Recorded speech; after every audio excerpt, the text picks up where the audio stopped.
And yeah, now it seems to be the vision is much clearer. You want to onboard at least 1,000 multiverse chains or chains in the multiverse. So talk to us. What is the purpose? What is the kind of like product market fit, I guess, that you see for SAGA? How it evolved into what it is today? Yeah, absolutely. Yeah, that's a great question, Cito. So we felt that there was an absolute need for app chains in blockchain development in general, and that there was a desire for app chains from the developer perspective. However, as we all know, we love Cosmos, but it is not easy to develop a Cosmos chain. It's not just about use of the Cosmos SDK. It's also the fact that when you have your own chain, you need to recruit your own validator set. You have to come up with a security model for those validators. You have to incentivize those validators to provide the security. There are token economics involved. It's a big exercise. Just from an engineering perspective, it takes about 8 to 10 months, even if you're well-resourced, to get onto your own robust chain. So we thought to ourselves, there's got to be an easier way. And that is what we're building right now. So what we want to allow developers to do is to take a single tenant VM. So in other words, deploy your application or smart contract into a blockchain virtual machine.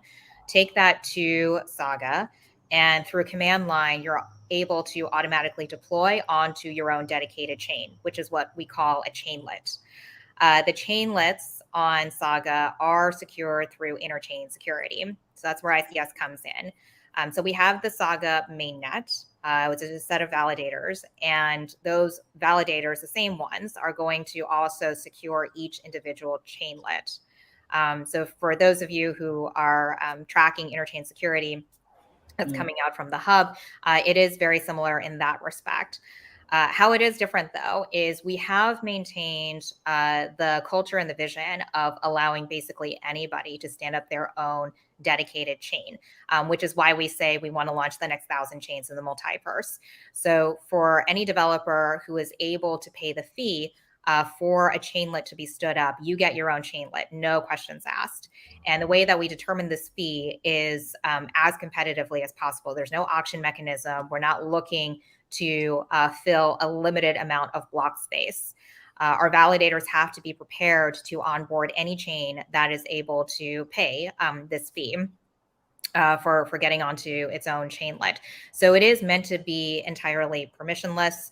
It is meant to onboard developers very quickly. And so when you decide upon a system like that, as opposed to a system that is more based on approvals and permissions, fundamentally the architectures will look different because you're building for different markets. So the long and short of where we're going with product market fit and our go-to-market is to focus on those projects that urgently need this kind of architecture in order to build as well as to scale. And where we find that is in gaming and entertainment.